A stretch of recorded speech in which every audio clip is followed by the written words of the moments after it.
So we'll continue our discussion on Bhagavad Gita, chapter 1, and we'll discuss until verse number 46 today. So this should be the end of first chapter of Bhagavad Gita. So basically, we are covering few verses every week so that you can read along with as our class progresses, so that we'll have more scope for the discussion. We'll have more. We can see the applicability of Bhagavad Gita and how Bhagavad Gita can be practically relevant to our day-to-day life. The more we discuss, the more we see it's relevant to our life, then we can follow Bhagavad Gita in our life. That is the main goal of our discussion. And we'll be reciting what are the verses which actually gives actually all the verses of Bhagavad Gita are equally important, but some of the verses are like more prominent because they give very important messages. So we'll be reciting those verses. So our sessions will be going topic by topic, means like we divided Bhagavad Gita's chapters. The Bhagavad Gita is divided into 18 chapters. In 18 chapters, and every chapter is divided into different sections, and we discuss section by section, so that we don't go so faster, and also we don't leave anything without discussing. Okay, so now this Bhagavad Gita first chapter, verse number 28 to 46. In this section, I will describe the context of this section. So basically, the Kurukshetra war has just begun, and both the armies are facing each other, and Arjuna wanted to see the warriors on the other side with whom he is going to fight. So he goes there and he requests Arjuna, he requests Krishna to drive his chariot in the middle of the two armies, and he sees his relatives and friends on the other side. Means he sees his gurus and grandfathers and his brothers and friends on the other side, and he becomes emotional. He becomes a lot of questions arise in his mind. So now we are going to discuss his situation. So this section of Bhagavad Gita is called Arjuna's lamentation. Means how Arjuna, what is Arjuna's perspective of the battlefield of the battlefield or the war, and what is his thinking and what is his situation.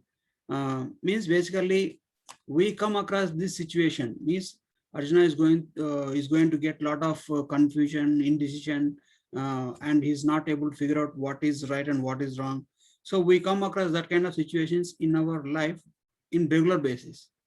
It might not be on regular basis, but sometimes. And on the regular basis, we lead a life which, if it is not according to scriptures, our life will be centered around some factors, like what is the end aim, or what is the final goal of all our endeavors is happiness. And but there are some situations, some injunctions of the Vedic scriptures, when we follow, they may not be directly addressing our goal, means like happiness. So basically our goal of all our endeavors is happiness. We have to every living entity, not only the human being, every living entity, right from its day in the morning until it goes to sleep, even in the sleep also, it always tries to get utmost happiness. So, and if something is not in accordance with that law or with that conception of happiness, then it is to be questioned. So now here in Bhagavad Gita I will discuss now. I will recite the words. Arjuna Uvacha Drishtva tu mam swajanam Krishna Yutsvam Samupastitam Siddhanta mama gatrani mukam cha parishusyati Vepastu chati sharire me roma harshasya jayate Gandivam Gandivam sra samsete pastastekshaiva paridyate paridyahatye means is Arjuna Arjuna is saying, seeing my relatives and friends gather to fight, my limbs are weakening, my mouth is drying up, my body is trembling, and my hair is standing at end, and my bow is falling from my hand, and my skin is burning. Basically, it is a critical situation for Arjuna. Means like here, our acharyas give different reasons why Arjuna is facing the situation. So these are the 5 reasons why Arjuna is into this indecision. Like these are the 5 reasons why Arjuna is into this confusion. It is due to compassion, enjoyment, destruction of family, fear of sinful reactions, and indecision. So these are all 5 reasons which are based on Arjuna's conception of what is life all about. And later on, when the discussion goes between Arjuna and Krishna, Krishna will give different conception. Like see, you might be looking at a certain situation in some perspective, like profit and loss or something like that. But if somebody explains to you how you can get more profit, way higher profit, if you work it out in different manner. So basically, the goal is same, the happiness derived out of every situation. But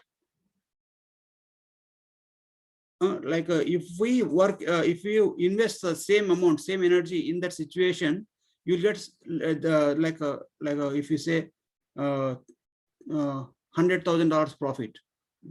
But if you use the same investment and you put it in different ways or work it out in different way, you're going to get $100 million profit. So that's what the conception between Krishna and Arjuna. Arjuna was seeing the life in a very narrow-minded way. Means he is also very learned. He is also he's from a very cultured family. He's not like so ignorant person. He is also righteous and dharmic person. But his conception is not to the point of Krishna's. Means we'll see how it goes. Okay.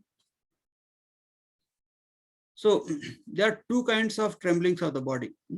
So there are 2 kinds. One the symptoms of Arjuna is discussed here. One kind of trembling of the body is due to fear. Means if somebody frightens you, and you get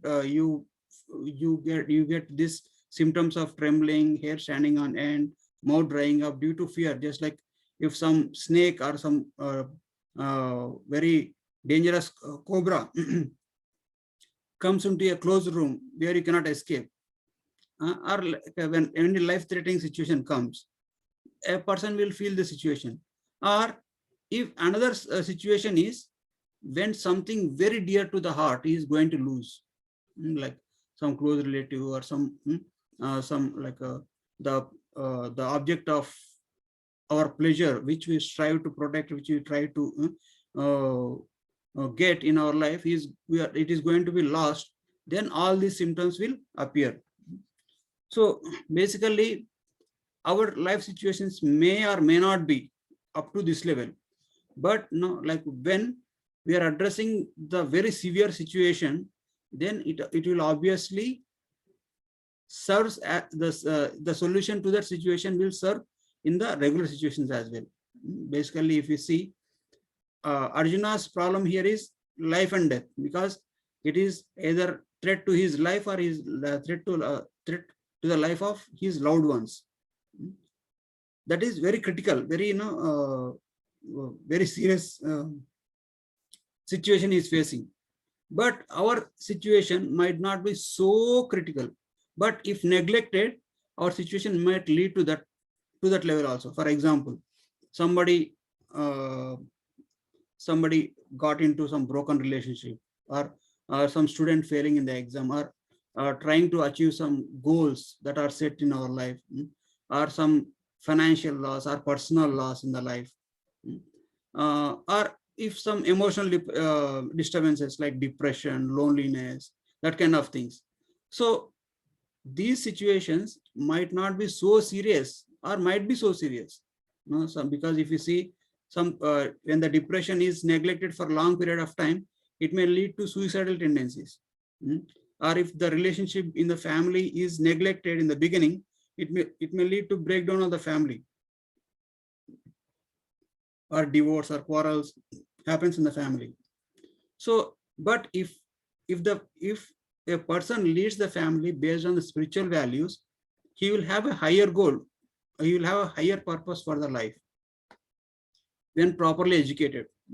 For example, a person is suffering due to some disease, and a doctor, a severe critical disease, and a doctor comes and gives some medicine. Medicine might not be tasty, medicine might be bitter.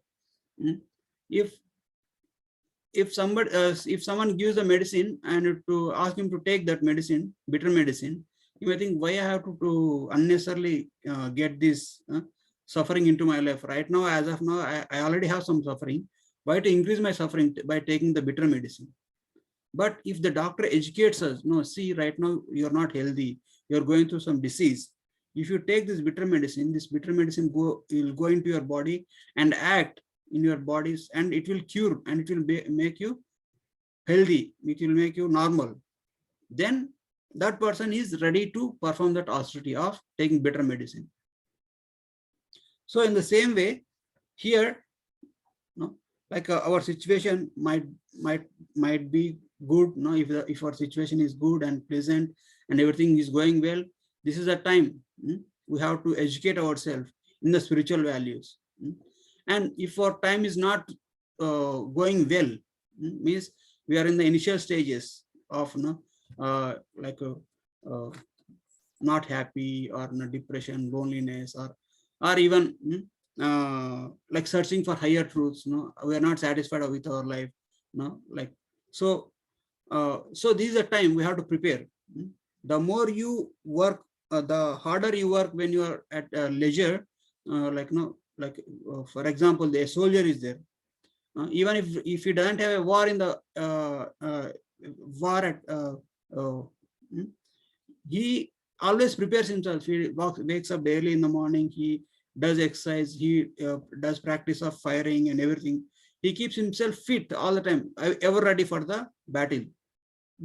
So that now when war, see, the situations of war doesn't come planned. They come just like that. There may be some terrorist attack, maybe some rescue operations. They come just like that. But if the soldiers or the police department is not fit enough to handle the situation, or if they don't keep themselves fit enough to handle the situation, at the time of critical hour, they will fail themselves and they will fail others also, who is dependent on them. The same way, when our life is going well, family is good, job is good, and financial and emotional, mental health is very well, very nicely situated. And if we invest our time in spirituality give higher dimensions. Spirituality give a glowing lamp. In the daytime, when the sun is above our head, when there is light everywhere, we may not feel much of importance of that glowing lamp. But when it becomes dark, when we lose all the light, and when there is no path to be seen in our life, then this glowing lamp will serve as the savior for us. So that is the importance of spiritual education. That is the importance of spiritual investment. So like daily reading Bhagavad Gita, or practicing spirituality or meditation for some time, or investing some weekly like this, coming to discussions, it might be a little bit of investment on our part. Really, obviously it is the tapasya, because this time we might be using for something which we thought enjoyable, like going out, having a family discussions or gatherings or party or something like that. But if we invest here, and we are going to make us are going to add different dimensions to our life, which is called spiritual life, which will add more meaning to our life. So in the same way, like see, in the situation here, we'll discuss about Arjuna's situation. Okay, first we'll discuss about Arjuna's situation. Then Arjuna, after seeing his relatives and friends, he says that I cannot stay fixed. My mind seems to whirl about, and I see contrary results on this battle. So basically, as we discussed, every endeavor in our life is centered around happiness. But what Arjuna is seeing is, I do not see any good result after killing my own people in the war. I do not desire victory, kingdom, or happiness. Okay. See, if a person like Arjuna is going for a battle, going for a war, what is the goal of that war? So that he can win the war and conquer other people, or at least protect his own kingdom, so that he can be happy with his own kinsmen, means like his friends and relatives, and everybody can be happy. Everybody can be happy within the family, within his kingdom. So, but if he is going to kill his own family members, how can be whom can he show his prosperity? Whom can he show his happy? Whom can he share his happiness with? So that is the thinking process of Arjuna. And he is also compassionate. So these my relatives, out of not thinking well, out of maybe out of I cannot say foolishness, out because they are not thinking properly. That's why they are ready here to fight with other family members, because they are not thinking killing a family member will not give you happiness. That's what Arjuna's conception is. So he doesn't see any good in killing his own people. Now, for example, see, material things will not give happiness. So, like for example, like take a housewife or a person, he accumulates wealth. In the case of housewife, she has very good passion about gold and diamonds, necklaces like that. But or if a person accumulating car wealth, okay, he buys very costly cars like BMW or Benz, high-end models, and very costly suits and dresses. So when he goes out in the public to meet his relatives and friends in a party or in a gathering, he actually takes out all of them to show to his friends and relatives. See, I got so much of wealth, I'm enjoying, to show them that he's enjoying. And also especially the Indian ladies, they also when they go to weddings, they are very particular about what ornaments they wear, how much gold they wear, what kind of saree or what kind of dress they wear, so that they will show that off in their relative circle, and they think that it is the symbol of pride, and this will give happiness to them and to their relatives. So in the same way, this Arjuna's conception also. If I lose my relatives, with whom am I going to share my wealth after winning the battle? So entire purpose of the battlefield is gone. And he says, what is the use of kingdom, enjoyment, or even living? Those whom I desire, those for whom we desire kingdom, enjoyment, and happiness, like teachers, fathers, sons, and grandsons, maternal uncles, father-in-law, grandsons, brother-in-law, and relatives, are standing in the battlefield, risking their life and wealth. I do not desire to kill them, even if I were to be killed by them, O Madhusudana, even for a sovereignty over all the three worlds, what to speak of this earth. What happiness will we achieve having killed the sons of Dhritarashtra? Because here sons of Dhritarashtra are his own kinsmen. Maybe sons of Dhritarashtra are not his friends, but somebody on the party of Dhritarashtra, like Bhishma, Drona, other friends and relatives on his party, are closely related to the Pandavas. So, and he says, in killing this, so this is the second reason. What is the second reason is? The second reason is enjoyment, because if I kill my own relatives, how can I be happy? The goal of, as we discussed, the goal of all our activities to be happy. So that was second reason. And the third reason was, he says, third reason is fear of sin.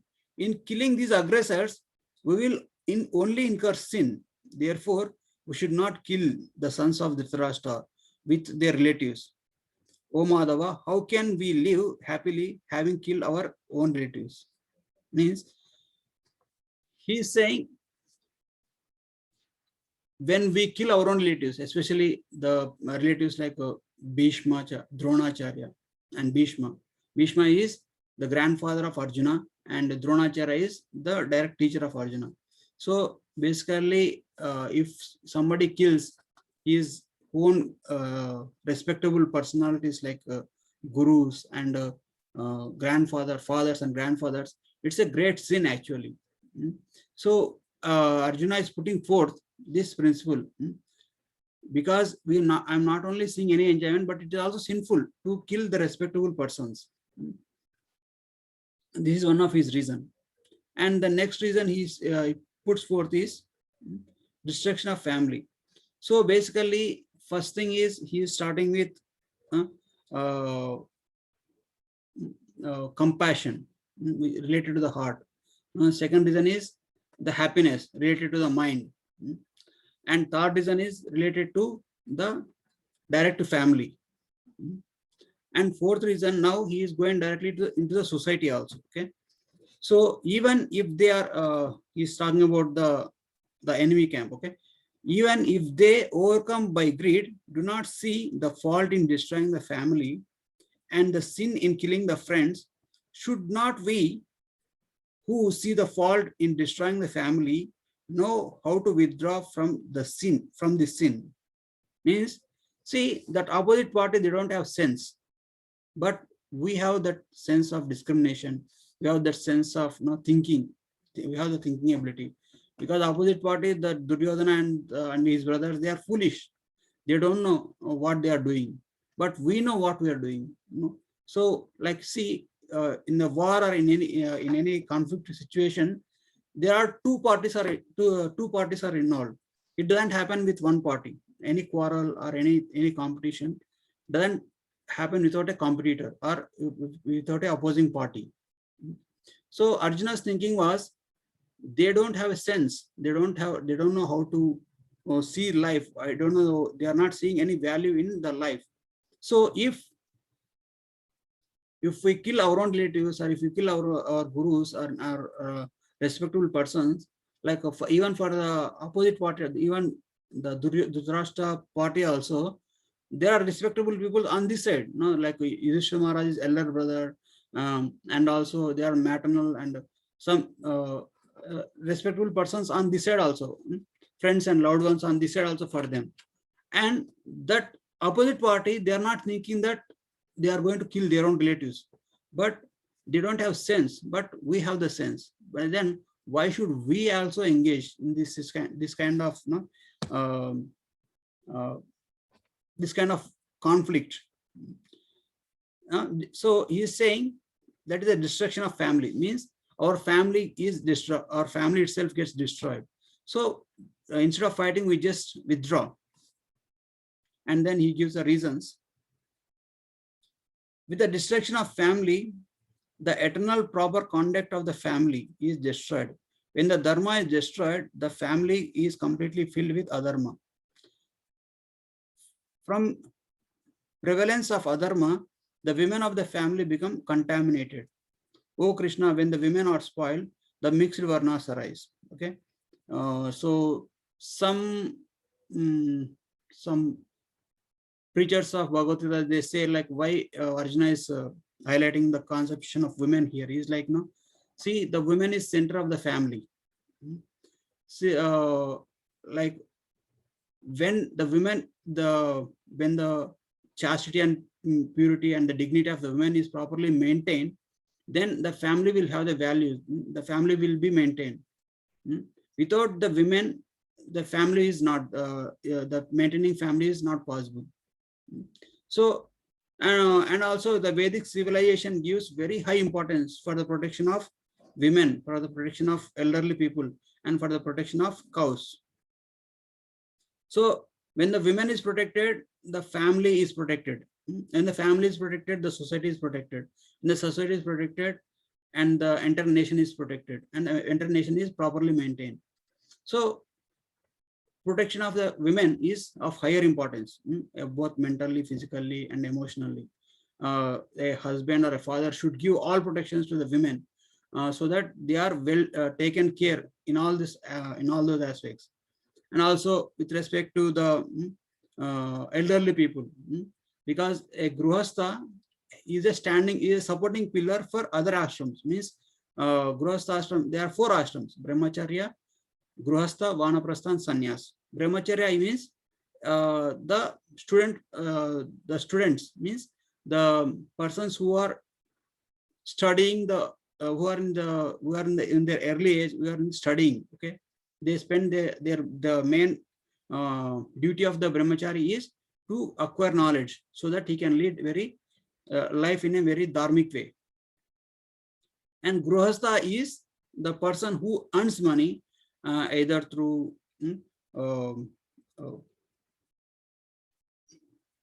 through his occupation as a brahmana, vaishya, kshatriya, or a sudra.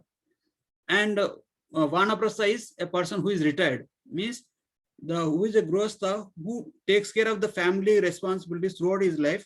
After some time, due to his lack of physical strength, and due to his he prefers not to give so much time for material things. So he retires and he actually engages in spiritual activities. So a grostha has to support these vanaprasthas.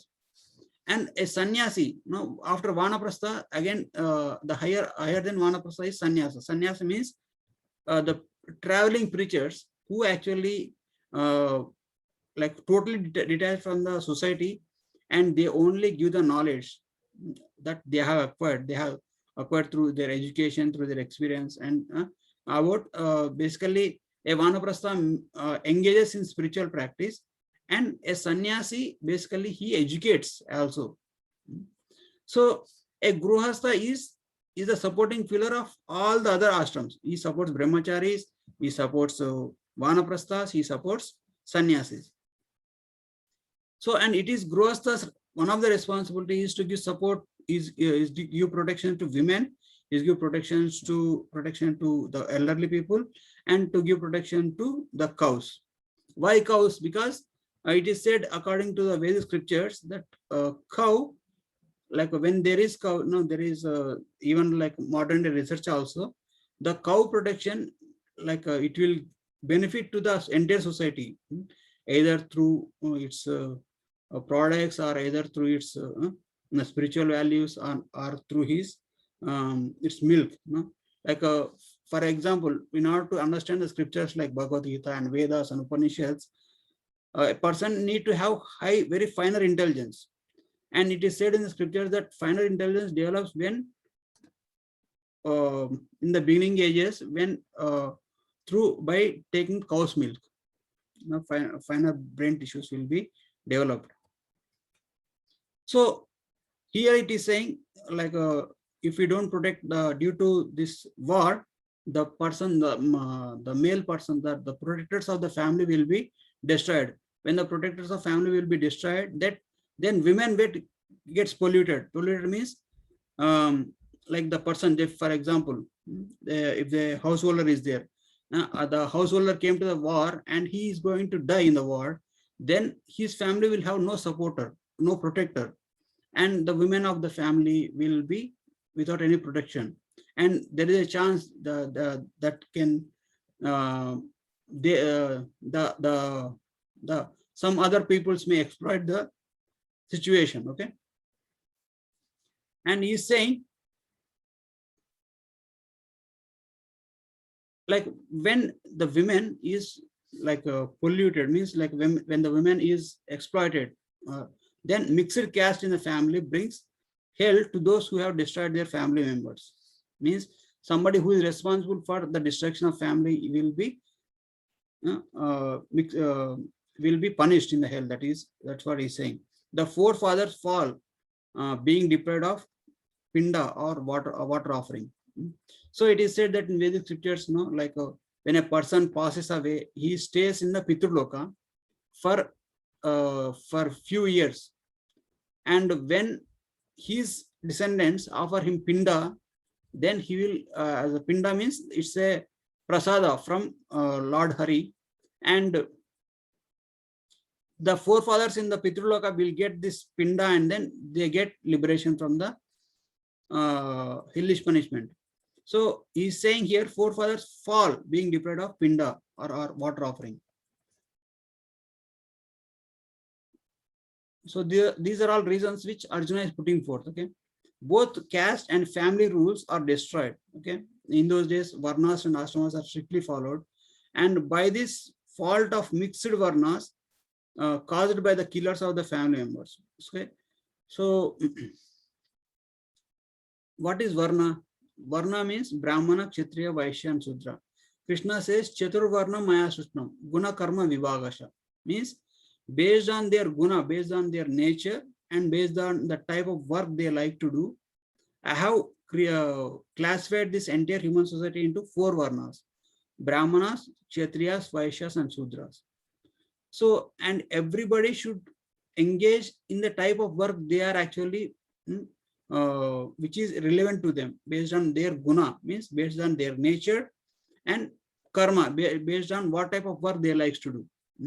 For example, Brahmana likes to be very clean, and he likes to learn, and he likes to discuss. He is most kind of knowledge. He gives the knowledge.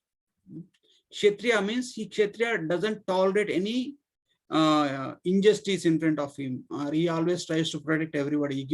He tries to give protection to everyone, to the weak.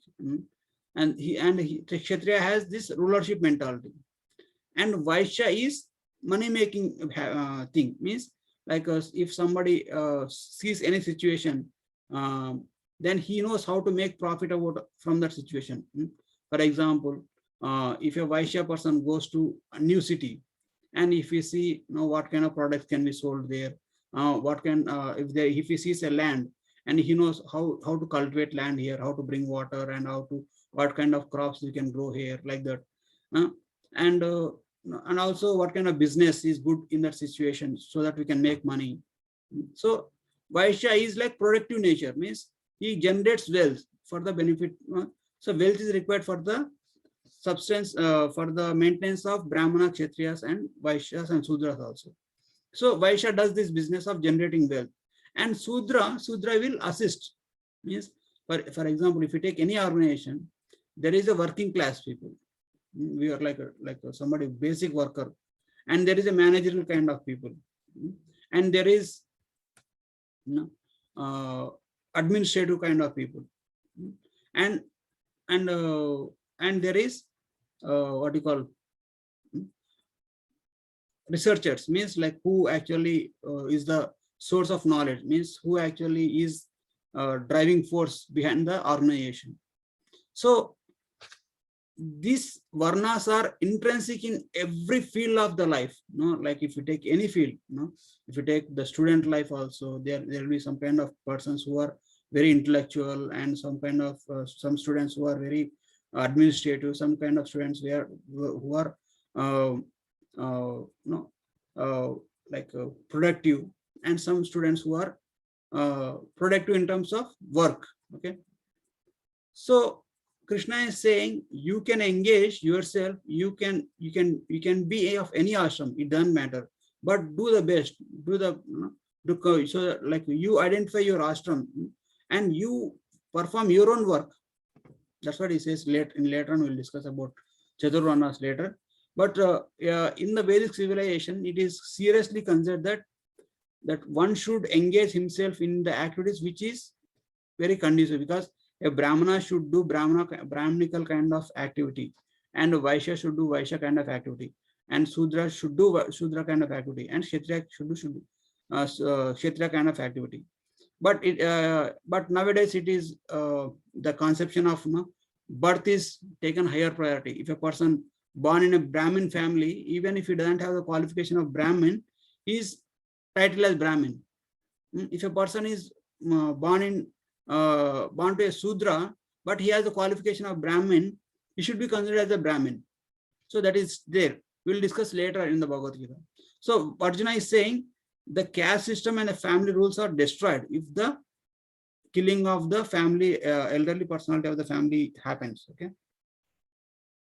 And he says, "O Janardana, we have heard that those men whose family rules are destroyed live in hell permanently." Basically, whatever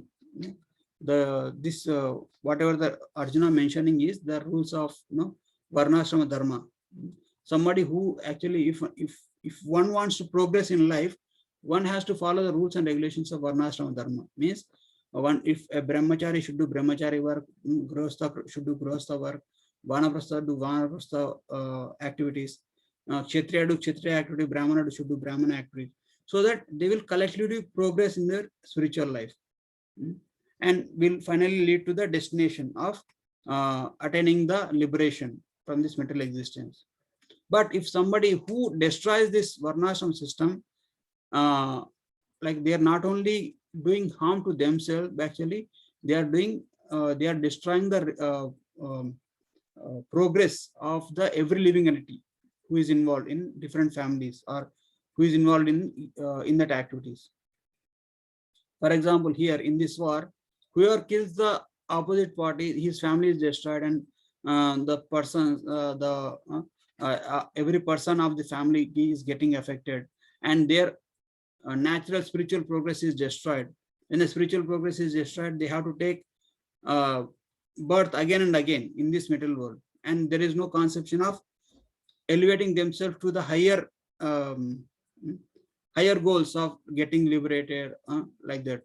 So it is a serious offense according to scriptures. Okay, and Arjuna is saying we are intent on committing the great sin, since we are ready to kill our own people for gain of happiness and kingdom. It would be better for me if the sons of Dhritarashtra, weapons in hand, were to kill me without weapons and without opposition. Means he's saying, even if the sons of Dhritarashtra are going to attack me, and it is like, it is the fifth reason. He is doubtful. Is it good or do? He has a lot of doubts now. What is good and what is bad, he's not able to figure it out. Okay, so he's saying that I will not fight, and I will just, even if the sons of Dhritarashtra will want to kill, they can kill me, but I am not going to kill them. That kind of situation Arjuna is presenting in front of Krishna. And he says, speaking in this manner, Arjuna, giving up his bow and arrow, mind disturbed with lamentation, sat down on his chariot amidst the warriors assembled for battle. So this is the situation of the Arjuna. So now we discussed about Arjuna's 5 reasons, like, and why he's not willing to fight. His conception is that, these are the 5 reasons of Arjuna. So first, he is compassionate on the other party, and he is thinking that his enjoyment will get affected, and the family, destruction of the family, and they will get sinful reactions. and he's also not sure what to do. Because why he's not sure? Because he came prepared at home thinking that, oh, I'm going to do dharma yuddha, I'm going to war to establish dharma, means I'm righteous. Now he is coming here and is totally, see, if you came prepared to fight war, means your conception previously present was some based on some factors at previously you decided to do the war, but now based on your thinking, based on your confusion, you are changing your decision now all of a sudden, because he is making decisions on the spot, because he is changing the decision. Because sometimes if you want to take some critical decisions, we should never take decisions when we are angry, when we are depressed, and when we are lonely, especially the important decisions. So basically that's why Chanakya Pandit says, like we should never take the important decisions when we are angry, or when we are angry, means anger has this tendency to like anger is agitation. When our mind is agitated, then we'll not be able to see clearly how the things are, what the things are, what is the relevance in our life, and we don't see the permanence and what is temporary and what is permanent. And so this anger will create such a kind of confusion in the mind, such a kind of disturbance. So when our mind is disturbed, we cannot be able to make proper decision. And also when we are too happy, we should not make any decisions. For suppose, when a very happy situation is like when we are partying in the middle of night, or when there is a marriage, or when there is a grand function happening in our home, and everybody is happy. Now we are too happy, and in that happy situation, we actually spend money, or we actually make some decisions. Okay, I'm going to give this money to this person, or I'm going to do this favor to this person. So we give benedictions to everybody. So Chanakya Pandit says we should not make decisions when you are too angry, or when you are too happy also, because happy is also is a kind of agitation. So when like just like when the water is there still in a lake, you will be able to see the bottom of the lake clearly, what is there and what is not there. But when there is a great amount of disturbance on the water, on the surface, then you will not be able to see what is there in the bottom of the lake. The same way, when the mind is agitated so much, either due to anger or it is due to happiness, we should not make any critical decisions. So that's why, like when we are happy, it is advised not to make any important decisions. Also, when you are too sad, too much of depressed, we should not make important decisions, because depression is the conception of losing of happiness. If some some failure in life, failure in some relationship, or some due to some bitter argument with some family member, our mind is very disturbed due to sadness. Like so this is also will affect our decision making. So we should not make important decisions when we are too sad, or worry, too much of depressed. And also we should not make important decisions when we are alone. So that is also important. So see, for the example, if Arjuna were to make decision alone in this battlefield, he would have left the battlefield of Kurukshetra, went out of the battlefield, and which will lead to the defeat of entire Pandavas, who are in the righteous.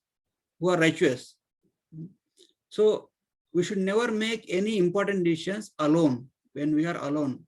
So we should consult a bona fide or a person who is well-wisher and whom we think is very knowledgeable. We may not be able to out of our false pride, we may think like why should I approach that other person to make important decisions. We should, like when we are making important decisions, we should actually present our options in front of our well-wishers. And when we trust that person, and what are the qualifications of that person? He should have good, well versed in the scriptures. Means he should know what is the ultimate goal of life and what is. He should have broader perspective of life, no? Not only like temporary things. Okay, yeah, he should, like, for example, in Indian culture, what they do, they actually consult their parents, because the parents will have better experience, because they have already gone through their youth, they have already gone through their middle age. Now they are very elderly, so they will consult them, so that based on their experience they will give their inputs. And also they will consult saintly persons, the gurus. See, the person who is in the battlefield, that person will see only the opposition, only the immediate threat to him, but he will not see the overall, like it's, they say that bird's eye view, right? When we go very high in the sky, then we'll be able to see how much threats are coming, what are the more threats that are approaching, and how to be prepared in the life.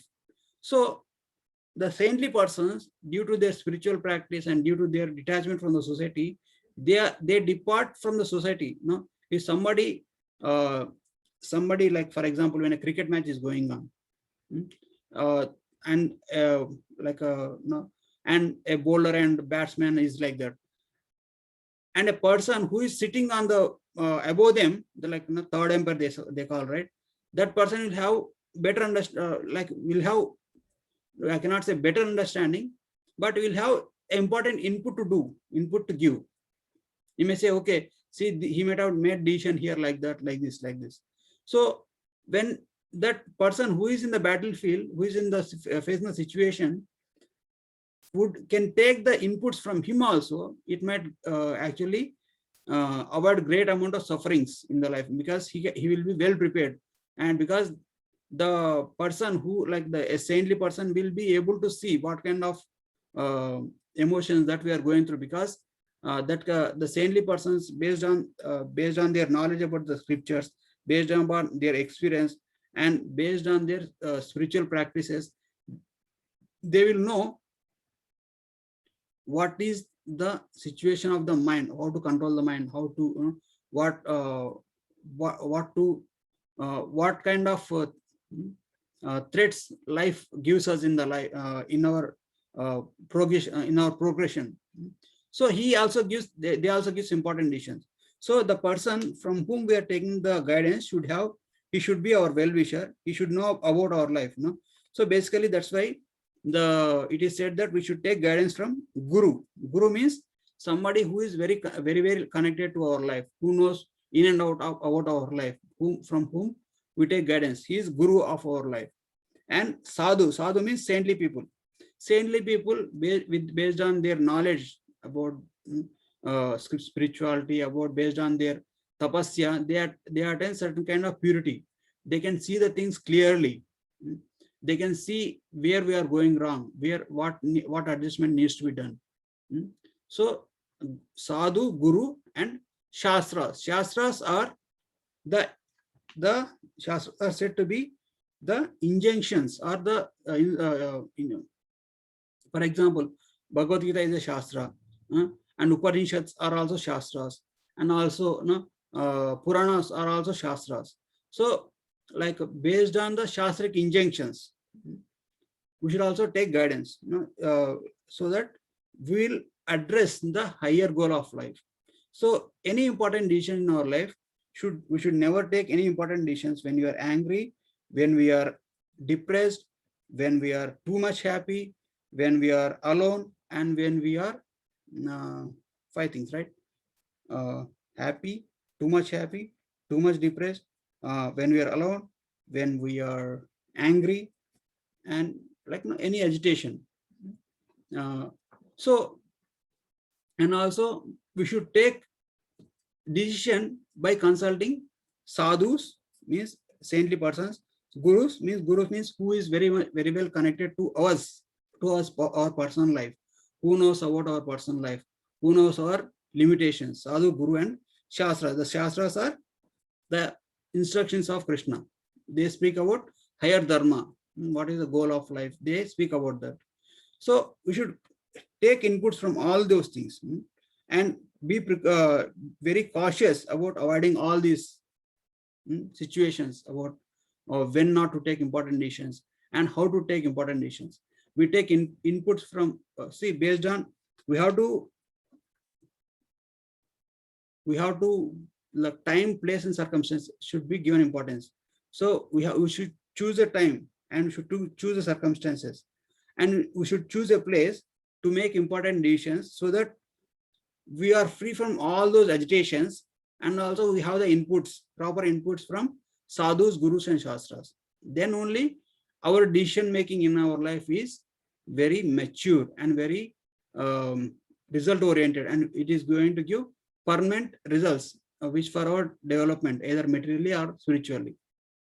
So that should be the then what is the next point of our discussion?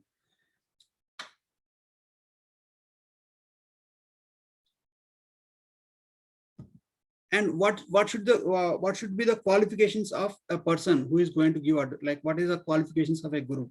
So a guru should be pure in nature. Like, now, for example, if you're going to take advice from a person who is intoxicated, who is always intoxicated, and who is always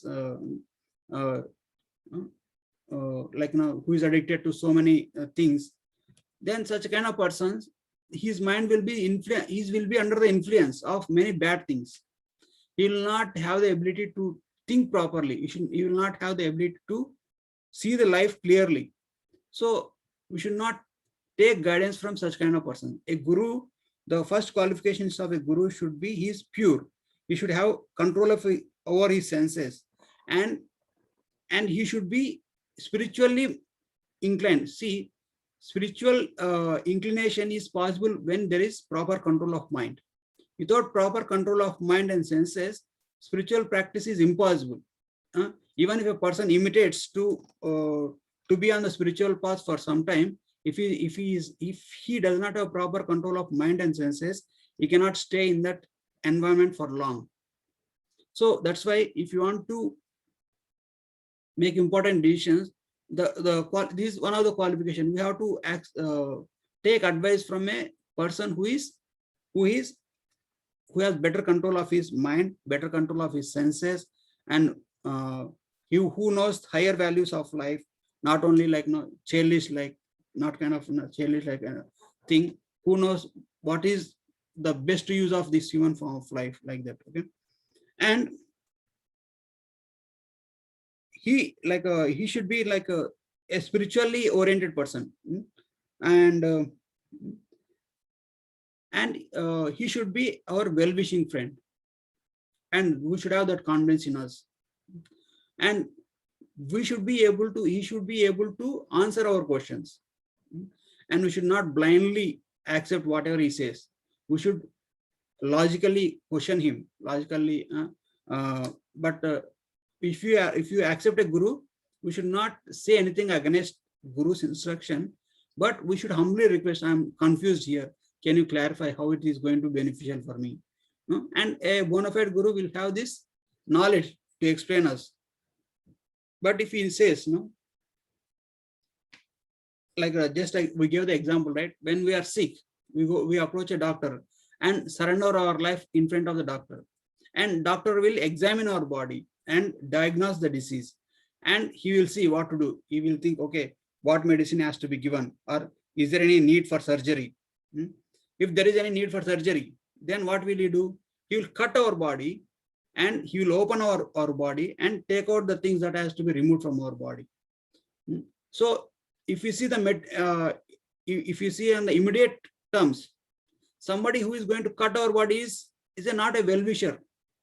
But if we have confidence on that person, if you have confidence what he is going to do is going to be good for me, then we will surrender unto him.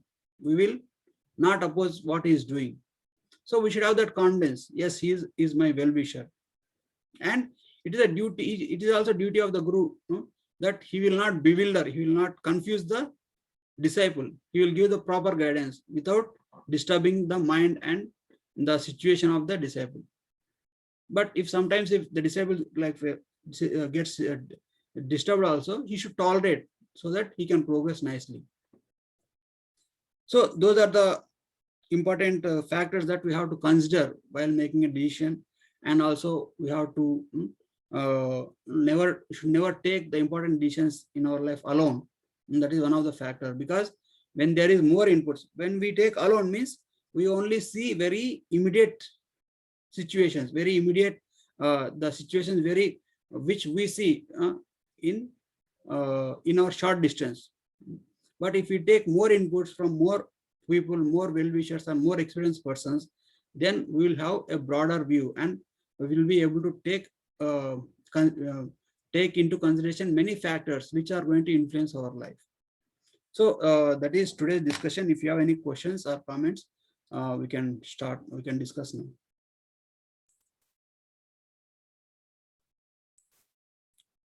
Hare Krishna. Anybody have any questions or comments?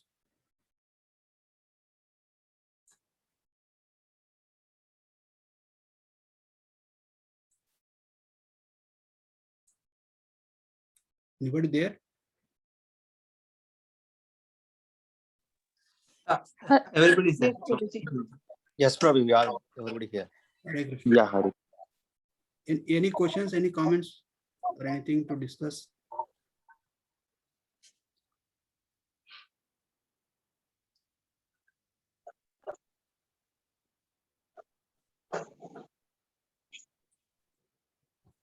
You should feel free, Mataji's, Prabhuji's. It is a discussion, like we present it and we discuss it. So based on discussion only, we'll see the relevance of Bhagavad Gita in our life. If you just see Bhagavad Gita as somebody saying something, just listen and just forget it, then we will not make much relevance. It will not make much relevance in our life. Feel free, don't feel like feel free to question, feel free to know any disagreement, any clarification, and nobody is going to think anything about our question, what type of question we ask, anything like that. It is going to help only for others. Any comments? I would like to know. I will personally question one by one and give like even one line statement you can give about this class, or any question or any comment. Narasimha Sharma Prabhu, you have any questions or comments? I do not have any questions at the moment. I am in line with what's going on. But in today's session, what are you told about varnas and the characteristics of varnas? Somehow I am not really convinced about what you have told. Yes. But I do have some kind of, what you said was to some extent correct. But I have a different view of it, of varnas. Yeah.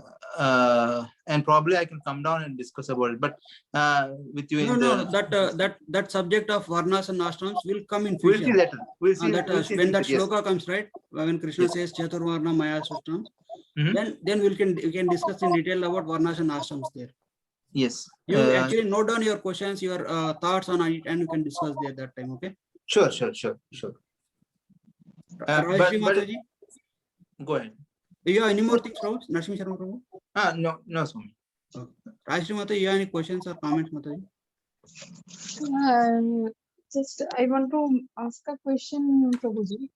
That you said that you have to follow a guru, any sadhu or any guru. So, as per my thinking, I always follow my mother. I thought my mother is my guru, as a guru. So, is it correct, or everybody should have a guru, like you said, that a person who is sadhu? And so basically, Mataji, if you see, like I'll give an example.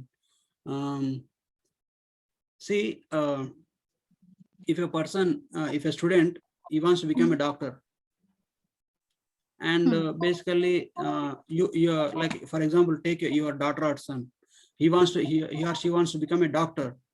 So he starts with taking guidance from his parents in the beginning stages.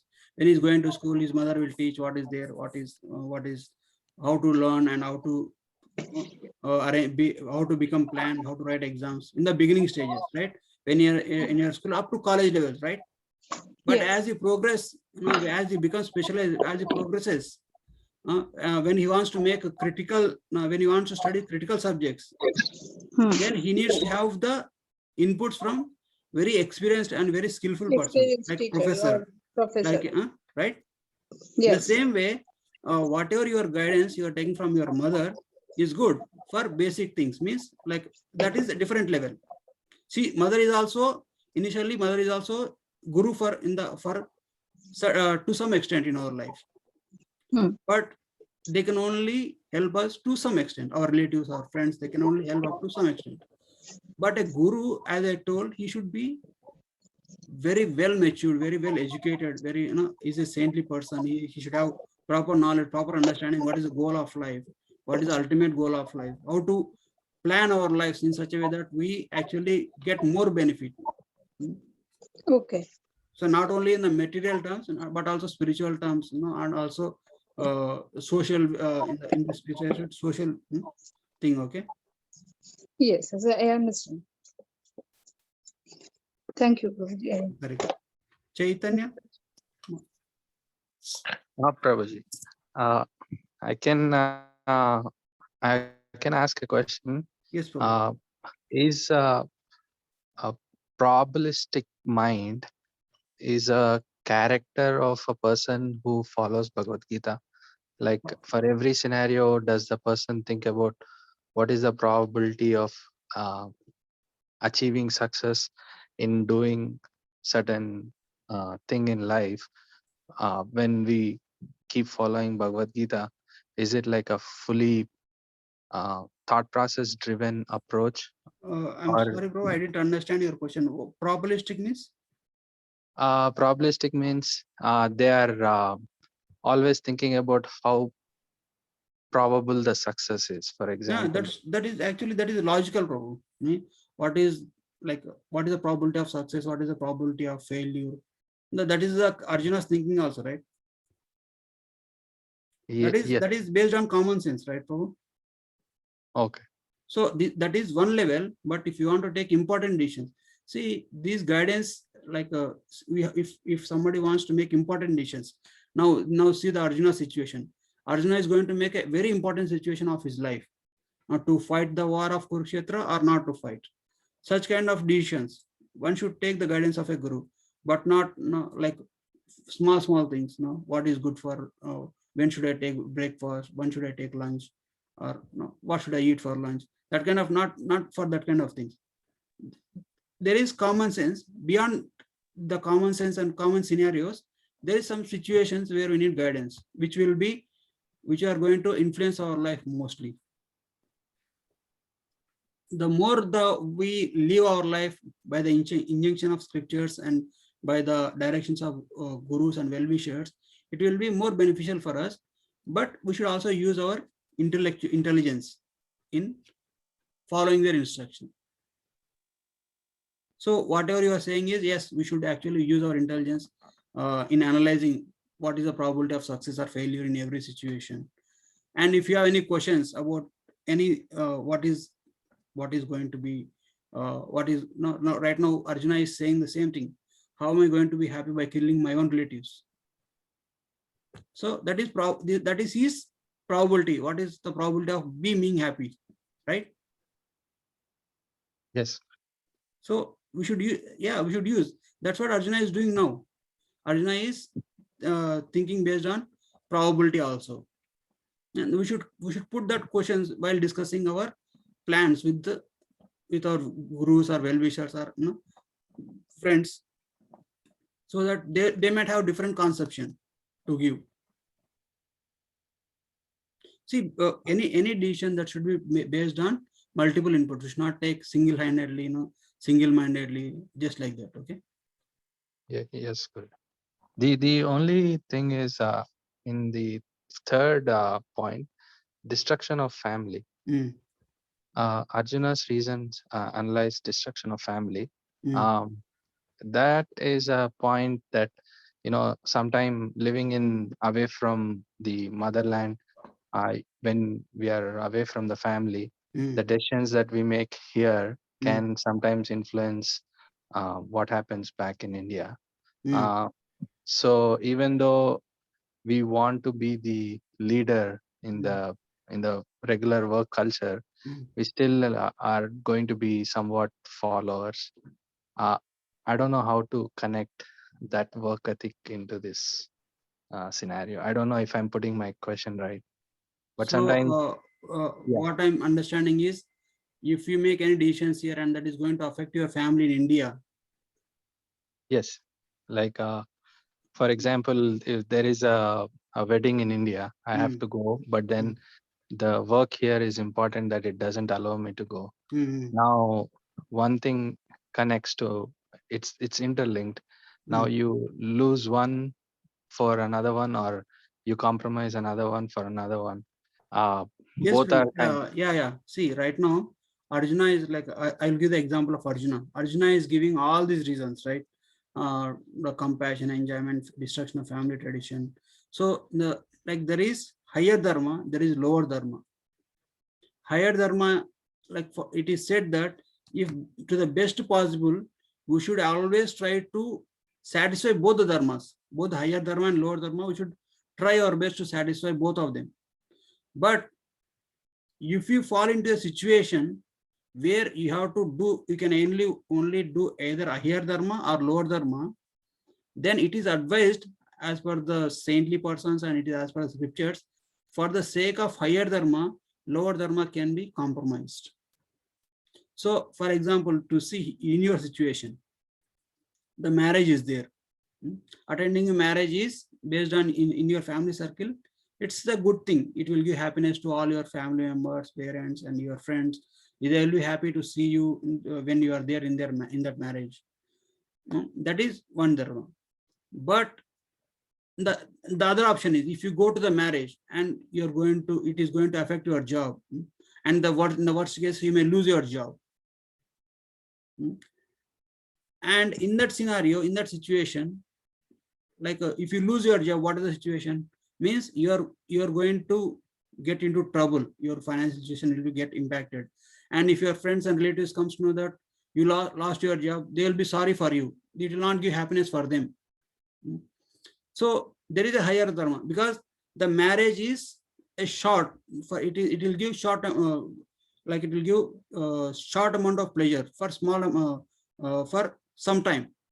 But the job is your responsibility. It is your duty to maintain your job, to maintain your situation, to maintain your financial position.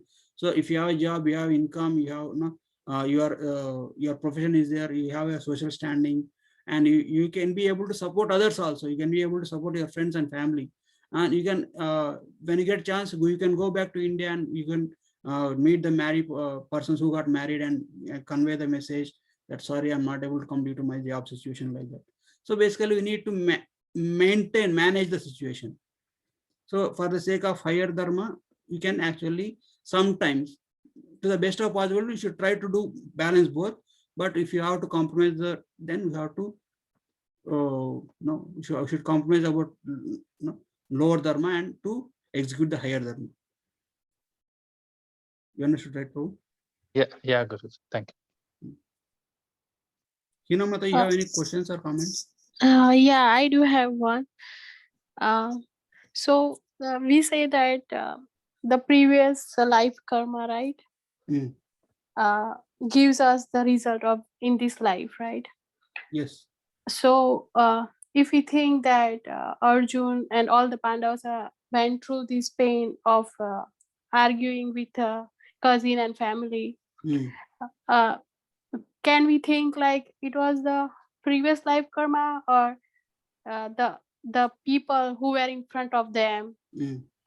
they were not in a proper manner to deal with them, so like they could have established their own uh, state by themselves without asking to Kauravas. Like if we believe in one karma, right, if we do the duty, Mm. the results will be there, right, fruits Mm. will be there. Mm. instead of depending on someone giving you something because you born in that particular family. Mm, So it's confusing, like if you born in the kingdom or you are a prince, you are getting all those things, right?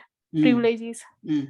So should you believe on your karmas that you should work and get everything by yourself, or Mm. you should fight that's your right to have all those things in your life? Like how does it work? So basically, there are two things. As per, I will paraphrase your question so that I will have the confidence that I understood your question. So due to our past life, we are put into some situation. For example, in this war, due to past karma only, past karma has brought us together to fight among ourselves. And it is our due to our karma we are fighting now. And but if it is due to past karma that we are fighting, then why should we how should we understand that, like is it this happening due to my past karma or due to my Right, present situation, right, right? right. So basically the past karma will actually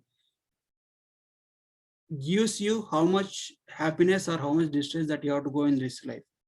Either you endure or not endure, you are going to get same amount of happiness and distress in our life.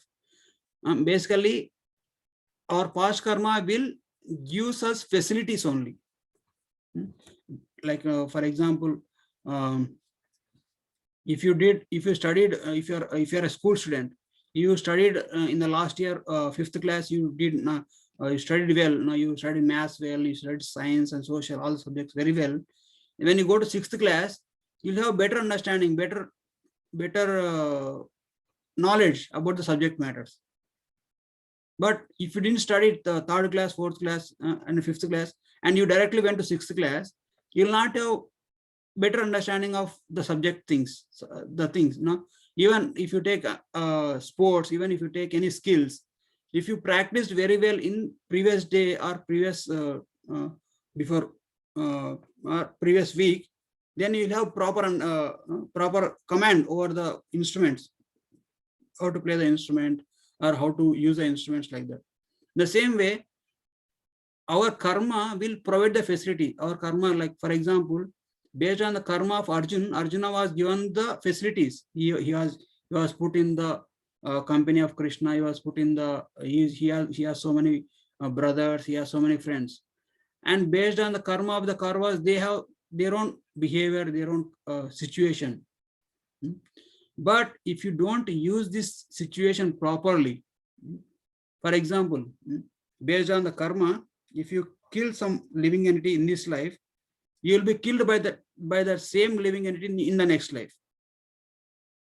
So for example, if you kill a goat in this life, as per the laws of karma, in the next life you will become a goat, and the goat will become a man, and it will kill you, right? And again, in the next life, you become the man, and the goat become the goat, and again you will kill the goat. So it's a cycle, right? So when is it this cycle is going to end? When one of you take the lead. Okay, I don't want to harm any living entities. I forgive. Means even if I have the chance to kill this goat, but I'm not going to kill this goat. I am going to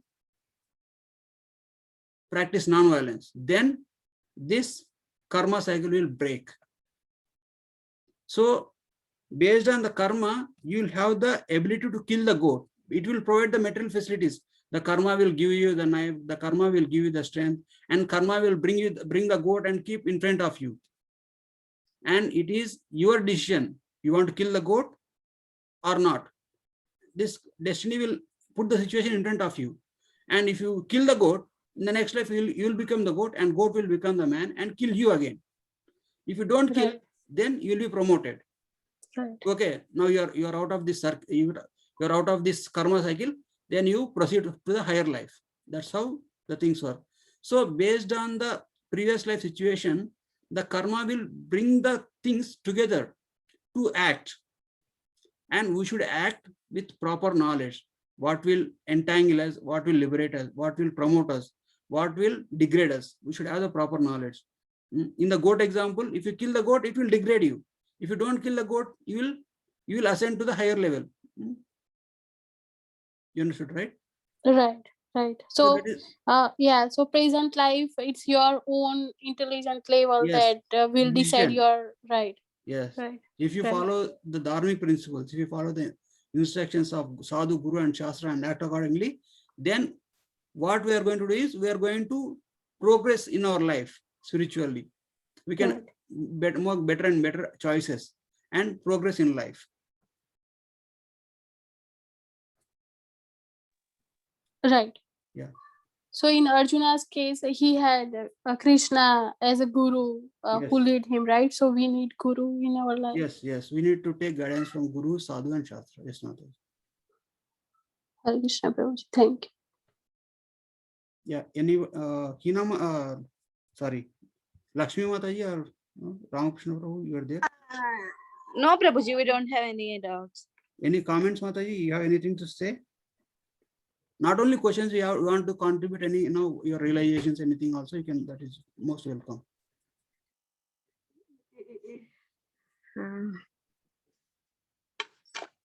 No, Prabhuji. Prabhu is also there? Prabhuji, just he got call, Prabhuji. Okay, no problem. Okay. But everybody